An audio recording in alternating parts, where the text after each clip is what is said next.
This video is sponsored by my favorite website creator, Squarespace, the best place to go when you want to get a domain or create a gorgeous website or an online store. Okay, so 2025 marks my 10th year living in London. Yes, just a couple of weeks ago, David and I celebrated our 10-year anniversary as immigrant Londoners.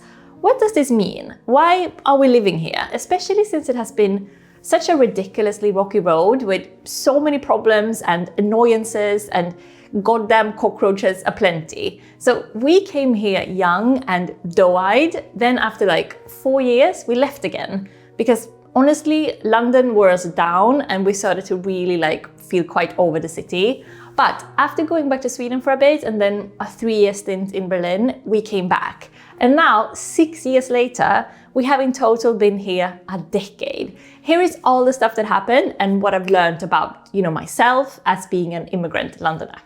Now, we didn't actually move to London in the first place because we had a longing to live in London. We came to London as an escape. At the time, we were living in a Swedish small town because of my studies, and we were honestly bored senseless. So bored, in fact, that we decided not only to leave the small town, but to leave the whole sodding country. Sweden felt like small and cramped and too uniform culturally, so we wanted a bigger adventure. So we just started brainstorming other countries and other cities. The US felt wrong because of, its politics and the visa hassle. Then we considered Paris for a while. Then Vancouver went up to the top of the list for a week or two. I don't remember why exactly, but then one day I just sort of offhandedly said, there's always London. And it was like the penny dropped. Close by, no visa needed because of the EU, and we already knew the language, and it was like a huge, exciting metropolis. So we went for a week that summer, just walking around all the different London areas to see how we felt in the city and if we could picture ourselves living there, which we could. It was perfect. We felt really quite hard in love instantly. So since I still had almost 2 more years of studying in Sweden, we spent that time researching London and saving money ruthlessly and just daydreaming about how glamorous it all would be. I remember I went into the magazine shop every Friday to get British Vogue and British Harper's Bazaar just to get into the London mood. And then we moved. Can you imagine the nerves on us that day? To be able to get a flat beforehand, we had to pay 6 months of rent upfront in cash. So it was really lucky that we had saved so hard. And we had to go to I think 4 or 5 different money exchange places to get enough pounds in cash for the rent. So we actually stuffed our clothes with money, in different places in case of, pickpockets in the airport. Jesus Christ, that was a weird day. It was the middle of March and a horrible snowstorm in Stockholm. And then we landed in springtime London with flowers and leaves on the trees. So our very first London flat was smack in the middle of Soho. Honestly, we had to cross Piccadilly Circus just to get to the food shop. So that first night, we went to the estate agent and we gave him all of our cash from all of our different pockets. And then we got the keys to this insanely tiny flat, a small hotel room, really, with a kitchenette in the corner and a small bathroom with a shower. That was it. So we stayed there for a year and a half, sleeping in a loft bed with an armchair and TV underneath. I loved it. The most romantic thing we've ever done is to move into that apartment. But anyway, that first night, we left our bags in our new tiny home and went out to buy an air mattress. The shop was across Piccadilly Circus, and that moment when we realized that we live at the most central address possible in the most exciting city in the world, I think we lost our minds a little bit. We were so giddy and the whole world felt just so surreal and just wonderful. So it was already nighttime and the shops were closing, so we couldn't even get pillows or duvets or sheets or anything. So we just slept on the naked air mattress in our coats and a jumper as a pillow. Honestly, if that doesn't sound romantic to you, I don't know what will. And actually, this is such a big theme in both of my novels. My first novel, Okay Days, is set in London, and my second, which is out April 24th, is actually set in Stockholm, but about moving there from a small town and trying to fit in a new city.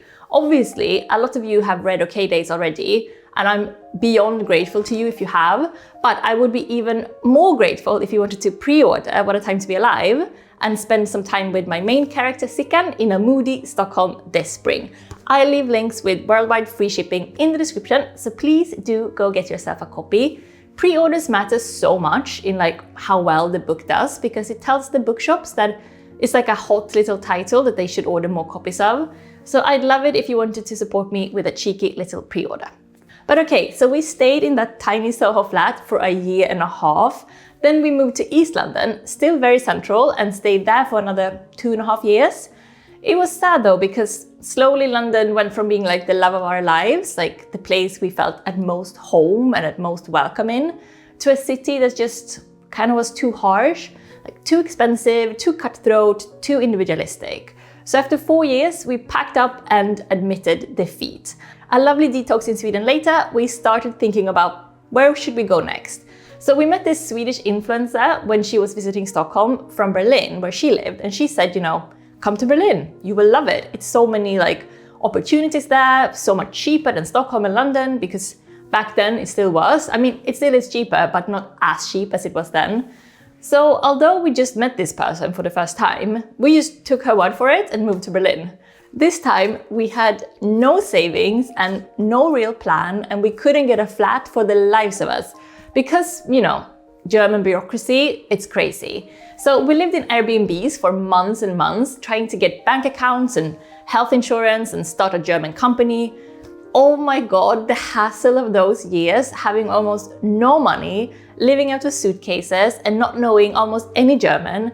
I'm just so in awe that we could like stand it without losing our heads. I mean, I think we did lose our heads a little bit, but what we also did was build a semi-successful company, like all of our influencer channels, enough to like live comfortably from it.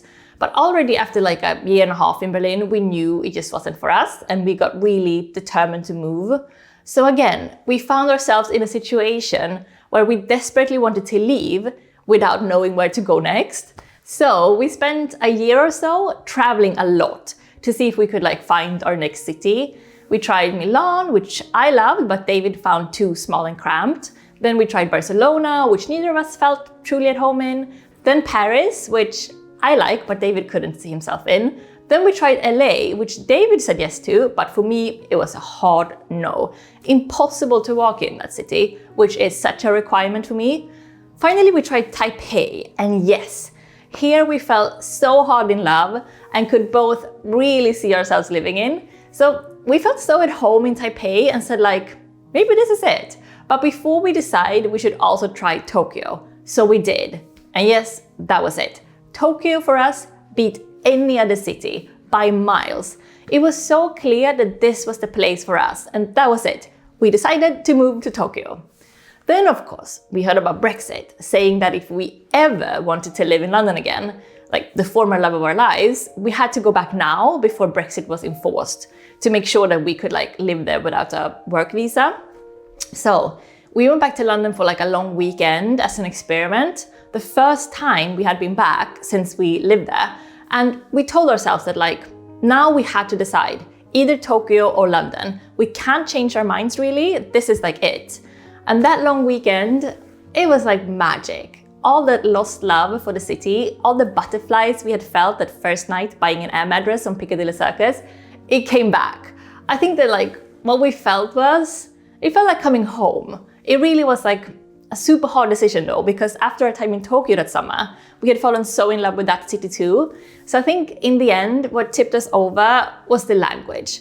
Already knowing English perfectly versus trying to learn a language that's so ridiculously different from Swedish with its own alphabetical system even. Like I did the Duolingo. Every day at the gym, I learned Japanese on the cross trainer. Jesus Christ, how I realized how difficult it would be. Not impossible, of course, but an extreme commitment. And there was London, just as shiny, just as exciting, with a language we already spoke fluently. Said and done, we came back. Now it's been another 6 years in London, and honestly, it has lost none of its shine.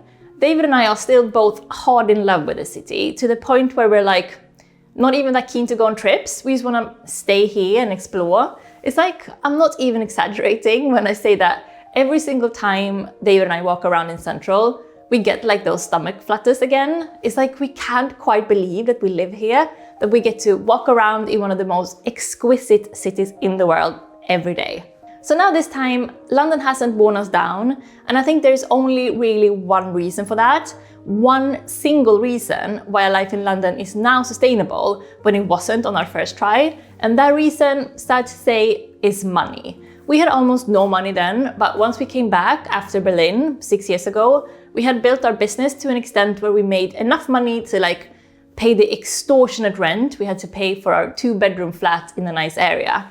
Truly, it's criminal, the rents in the city. So without making enough to afford our own nice place, we wouldn't have come back. It was too brutal the first time around.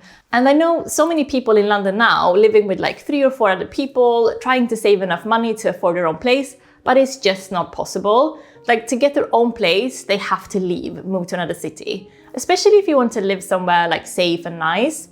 It's horrible. There are so many extremely rich people in the city. Still, the vast majority of young people can't afford their own place. For this city to be as wonderful to others as it is to people like me and David who make a comfortable living, it needs to close its wealth gap. Tax the rich, sort out the ridiculous rent prices, make this a city as great as it has the potential to be. So I think for me, being here now for a decade combined, I think it's somehow become quite symbolic for me. I don't know why, but I've always felt that, after a decade in London, that's when you become a Londoner. I think it's indisputable that after a decade, you belong. You have officially been adopted by the city. And since a couple of weeks back, that's me now, a true decade-long Londoner. Would you agree that a decade makes it official? Have you heard that thing, by the way, that to be a true New Yorker, you can't have been born in New York, you have to be an immigrant, someone who is chosen to move to the city, because it's a city with an identity of immigration. It's not the same with London. People born here definitely are Londoners, but I do feel that we immigrants, people moving here from all over, we're part of the city's identity, and overall, we're welcome here. Of course, there is racism and prejudices here too, but overall, it's a wonderfully welcoming place that takes pride in its multitude of cultures and languages.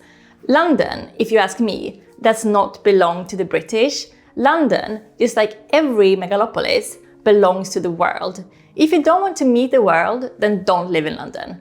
I'm a proud immigrant and I'm a proud Londoner. I'm sure that this will piss off some people, but I have been here for a decade now. I pay my taxes just as much as anyone else. And when David and I walk around the city, I feel utterly, blessedly, indisputably at home. In fact, I feel much more at home here than I do in Sweden even.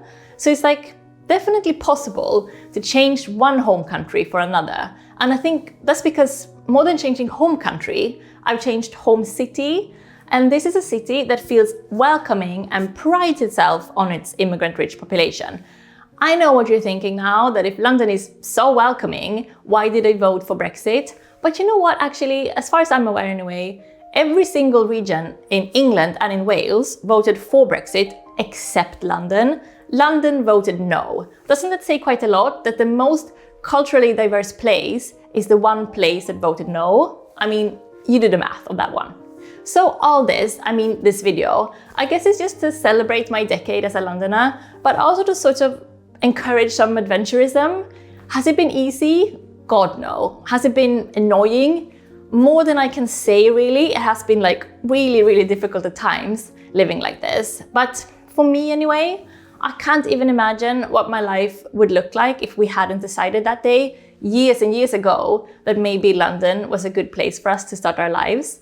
Because honestly, that's how I feel, that the first day of my life as an adult was that day, walking across Piccadilly Circus to buy an air mattress for our tiny Soho flat. And that decision has informed every other decision that we make. London is as much part of my DNA as Sweden is. The two strands of my DNA spiral, I guess. And I realize that I'm so supremely lucky I get to call this my home. But what about you? Have you ever moved cities or even to a new country? If not, which country would you choose? Do you agree with me and David about London and Tokyo, or are your eyes set on completely other pastures? Do let me know. And if there are any other immigrants watching, how do you feel? What's your experience? Immigrants are my favorite people, so I always love to hear these stories. Okay, that's it, I think. Time to go out for a walk and smell the pollution, I guess. So don't forget to pre-order my novel. by the way, if you haven't yet, and I hope to see you next week already. Now, do you want to create a stunning website or launch your own blog? Squarespace has you covered with its latest innovations. First up, let's talk about their new design intelligence.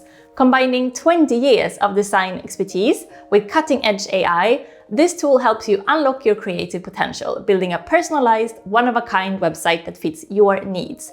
Squarespace also makes running an online store easier with Squarespace Payments. Onboarding is fast and you can start accepting payments in just a few minutes. Plus, it supports various popular payment options like Klarna, Apple Pay, Afterpay, and others, giving your customers payment flexibility. And for seamless social media integration, Squarespace allows you to connect your social media accounts in just a few clicks, whether you're embedding a feed or syncing your products directly to Instagram or Facebook. It's an effortless way to expand your reach and keep everything in sync. So what are you waiting for? Go with your free trial today at squarespace.com. And when you're ready to launch, go to squarespace.com/jennymustard to get 10% off your first purchase of a website or domain. That is a good deal. Okay, see you next time. Bye bye bye.